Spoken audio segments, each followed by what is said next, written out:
Hi guys, ఎలా ఉన్నారు? Welcome back to the channel Prabhu vlogger. Recent టైమ్స్లో grand success అయ్యి తెలుగులో కూడా సక్సెస్ఫుల్గా రన్ అవుతున్న సినిమా మహారాజా. నార్మల్గా మాట్లాడితే ఇది ఒక revenge film, but director twisted వేలో నాన్ లీనియర్ స్క్రీన్ ప్లేతో ఆడియన్స్ని ఎంగేజ్ చేయడంలో, సాటిస్ఫై చేయడంలో సక్సీడ్ అయ్యాడు. మహారాజా మూవీ చూస్తున్నప్పుడు నాకు కొన్ని డీటెయిలింగ్స్ చాలా ఇంప్రెసివ్గా అండ్ సర్ప్రైజింగ్ అనిపించాయి. మెయిన్గా ఈ వీడియో చేయడానికి రీజన్ ఏంటంటే, మంచి సినిమా వచ్చినప్పుడు దాన్ని సెలబ్రేట్ చేసుకోవాలి, అలాగే డైరెక్టర్ని, యాక్టర్స్ని డెఫినెట్గా అప్రిషియేట్ చేయాలి అండ్ చూడని ఇంకొంతమంది సినిమా చూసే అవకాశం ఉంటుంది. మెయిన్గా మూవీ చూస్తున్నప్పుడు కొన్ని క్వశ్చన్స్ రేజ్ అయ్యాయి, వాటికి ఆన్సర్ ఇచ్చే ప్రయత్నం అయితే చేస్తాను. ఫర్ ఎగ్జాంపుల్, మహారాజా మూవీలో స్నేక్ని ఎందుకు చూపించారు? నెంబర్ 1, మహారాజా ఇంట్లో ఒక స్నేక్ కనపడుద్ది, అండ్ నెంబర్ 2, పోలీస్ స్టేషన్లో కూడా ఒక స్నేక్ కనపడుద్ది. డైరెక్టర్ క్యాజువల్గా ఈ సీన్ పెట్టారని మీరు అనుకుంటున్నారా? లేదు, దీనికి ఒక స్ట్రాంగ్ మీనింగ్ ఉంది. అది ఏంటి? ఈ సీన్తో డైరెక్టర్ మనకి ఏం చెప్పాలనుకున్నాడు? మహారాజా పోలీస్ స్టేషన్కి వెళ్ళినప్పుడు తన కూతురికి జరిగిన అన్యాయం గురించి చెప్పకుండా ఆ సంఘటనను దాచిపెట్టి ఇంట్లో చెత్తపుట్ట పోయింది అని ఫేక్ స్టోరీ చెప్పి ఎందుకు కేసు పెట్టాడు? దీని వెనక ఉన్న మహారాజా మోటివ్ ఏంటి? పోలీస్ స్టేషన్లో కనిపించే పోలీస్ ఆఫీసర్ కరప్టెడ్, లంచాలు తీసుకుంటాడు, చెడ్డవాడు కూడా. కానీ క్లైమాక్స్లో మహారాజాకి పోలీస్ ఎందుకు హెల్ప్ చేశాడు? అంత సడన్గా పోలీస్ ఎలా మారిపోయాడు? ఈ మూవీకి మహారాజా అనే టైటిల్ ఎందుకు పెట్టారు? రీజన్స్ ఏంటి? Let's find out the answers. Video అయితే చాలా కష్టపడి రీసెర్చ్ చేసి మరీ చేసాం. మీ టైం వేస్ట్ చేయడానికి కాదు, ఇన్ఫర్మేషన్ ఇవ్వడానికే ఈ వీడియో చేసాం. ఈ వీడియోకి 1000 లైక్స్ టార్గెట్ ఇస్తున్నాను. ప్లీజ్ టార్గెట్ని రీచ్ అవ్వడానికి హెల్ప్ చేయండి అండ్ ఛానల్ని డెఫినెట్గా సబ్స్క్రైబ్ చేసుకుని మాకు సపోర్ట్ చేయండి. ఆల్రెడీ సబ్స్క్రైబ్ చేసిన వాళ్ళకి ఎప్పటికీ రుణపడి ఉంటాను. Let's start our video. First question, Maharaja మూవీలో ఇంట్లో స్నేక్ కనపడడానికి మీనింగ్ ఏంటి? మెయిన్గా మహారాజా సినిమాలో హీరో ఉన్నాడు, విలన్ ఉన్నాడు, స్ట్రాంగ్ కాన్ఫ్లిక్ట్ కూడా ఉంది. అయినా సరే మూవీలో స్నేక్ని ఎందుకు చూపించారు? దీనికి స్ట్రాంగ్ రీజన్ ఉంది. స్నేక్ క్వాలిటీ ఏంటంటే, ఎవరి మీదైనా పగబడితే వారిని చంపేదాకా వదిలిపెట్టదు. ఈ సీన్లో కనిపించిన ఈ స్నేక్ సెల్వా క్యారెక్టరైజేషన్ని రిప్రజెంట్ చేస్తుంది. ఈ సీన్లో చూస్తే యాక్చువల్గా మహారాజా గోల్డ్ చైన్ ఇవ్వడానికి వెళ్తాడు, కానీ మహారాజా వెనకాల పోలీసుని చూసి మహారాజా తనను పోలీసులకి పట్టించడానికి వస్తున్నాడు అని అనుకుంటాడు. సెల్వా ఎంతలాగా పగబడతాడు అంటే, ఈ సీన్లో సెల్వా జైలు నుంచి వచ్చిన తర్వాత ధన నల్ల శివాలతో కలిసి డైరెక్ట్గా మహారాజా ఇంటికి వెళ్తాడు మహారాజాని చంపడానికి. కానీ ఎంతసేపటికి మహారాజా రాకపోయేసరికి సెల్వా వెళ్ళిపోదాం అంటాడు. అప్పుడు ధన జైల్లో ఉన్నప్పుడు ప్రతి రోజు మహారాజాని ఎప్పుడు చంపుదామా అని ఎదురు చూసావు కదా, మరి ఇప్పుడేంటి ఇలా అంటున్నావు అంటాడు. ఈ విషయం ధనాకి ఎలా తెలుసు అంటే, సెల్వాతో పాటు ధనా కూడా జైల్లో ఉన్నాడు కాబట్టి. సో సెల్వా స్నేక్ లాగానే మహారాజా పైన పగతో ఉంటాడు, విపరీతమైన పగతో ఉంటాడు. ఇక్కడ ఇంకో విషయం కూడా రివీల్ చేశారు. మూవీ కాన్సెప్ట్ మొత్తం ఈ ఒక్క సీన్లోనే చూపించారు డైరెక్టర్. స్నేక్ విండోస్ నుంచి ఎంటర్ అవుతుంది, అలాగే సెల్వా అండ్ టీమ్ ఇంటి బ్యాక్ డోర్ నుంచి ఎంటర్ అవుతారు. స్నేక్ మహారాజాని చాలాసేపు చూస్తుంది, కానీ మహారాజాని ఏం చేయదు. స్నేక్ వెళ్ళిపోతూ క్యాండిల్ని పడేస్తుంది.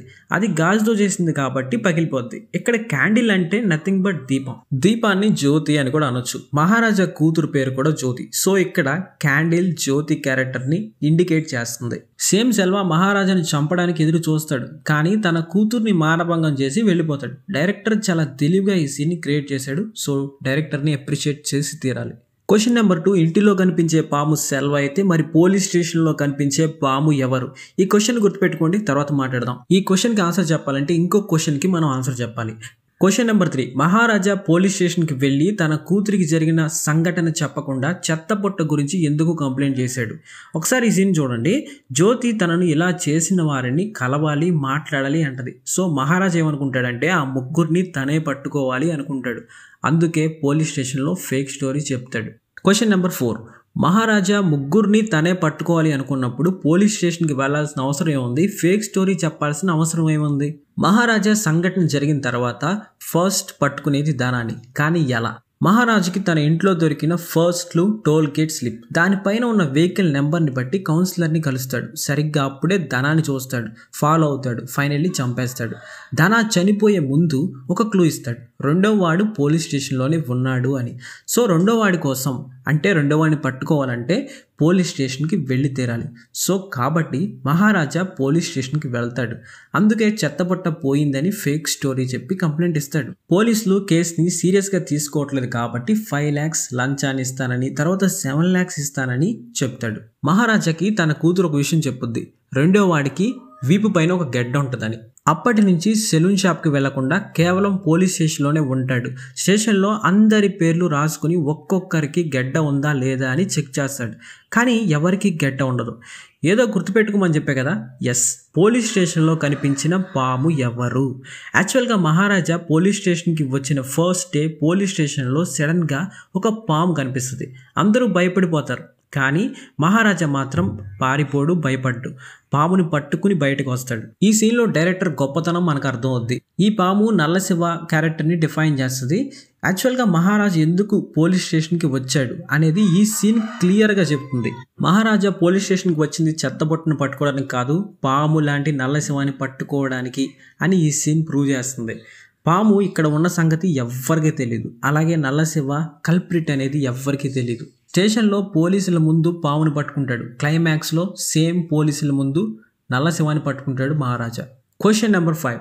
ఏ brilliant climax with a twist. Movie climax ఎంత బాగుంటే ఆడియన్స్ అంతలా సాటిస్ఫై అవుతారు అండ్ ఆ మూవీని గుర్తుపెట్టుకుంటారు. క్లైమాక్స్లో మహారాజా సెల్వాని చూడగానే షాక్ అవుతాడు, ఏడుస్తాడు. ఎందుకంటే జ్యోతి తండ్రి, అస్సలు తండ్రి సెల్వానే అని మహారాజాకు తెలుసు. చాలా బాధపడతాడు. కానీ తర్వాత పశువులా ప్రవర్తించినందుకు మహారాజా సెల్వాని బాగా కొడతాడు. సరిగ్గా అప్పుడు జ్యోతి ఎంటర్ అవుతుంది. ప్రపంచంలో నీచులు ఎలా ఉంటారో చూస్తున్నాను అని సెల్వాతో చెప్తుంది. జ్యోతి వెళ్ళిపోతూ ఉంటుంది. సరిగ్గా అప్పుడే జ్యోతి తన కూతురే అని తెలుస్తుంది సెల్వాకి. గుండెలు పగిలిపోతాయి. ఎంతో ఇష్టం తన కూతురంటే సెల్వాకి. కూతురు జీవితం బాగుండాలనే సెల్వా దొంగతనాలు చేస్తాడు. అంత ప్రేమ కూతురంటే. ఎప్పుడూ కూతురి పాదాలనే ముద్దు పెట్టుకుంటూ ఉంటాడు సెల్వా.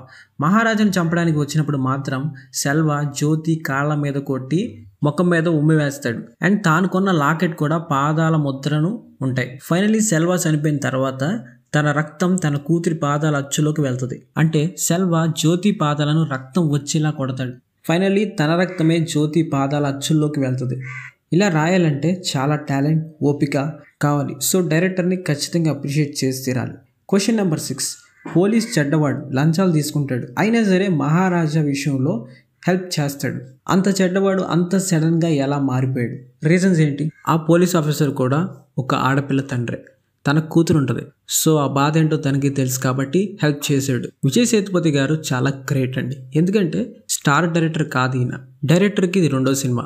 విజయ్ గారి రేంజ్కి స్టార్ డైరెక్టర్తో సినిమాలు తీయొచ్చు. కానీ ఒక కొత్త డైరెక్టర్ వచ్చి ఒక స్టోరీ చెప్పగానే దాంట్లో కంటెంట్ ఉందని నమ్మి ఇలాంటి మంచి డైరెక్టర్ని, మంచి సినిమాస్ని యాక్సెప్ట్ చేసి ఆడియన్స్ ముందు తీసుకొచ్చినందుకు ఖచ్చితంగా విజయ్ సేతుపతి గారిని అప్రిషియేట్ చేసి తీరాలి. ఇది డీటెయిలింగ్ వీడియోనే కానీ విజయ్ సేతుపతి గారి యాక్టింగ్ గురించి కూడా మాట్లాడాలి. యాక్టింగ్ సూపర్గా చేశారు. విజయ్ సేతుపతి గారికి మంచి క్యారెక్టర్స్ పడినాయి, కొన్ని చాలా వరకు పడలేదు, కొన్ని పడినాయి. వాటిల్లో ఇది ఒక బెస్ట్ క్యారెక్టర్. ఇంకా ఎవరైనా మూవీ చూడకపోతే డెఫినెట్గా చూసేయండి, మంచి ఎక్స్పీరియన్స్ ఇస్తుంది. And finally question number 7. మహారాజా అనే టైటిల్ని ఎందుకు పెట్టారు?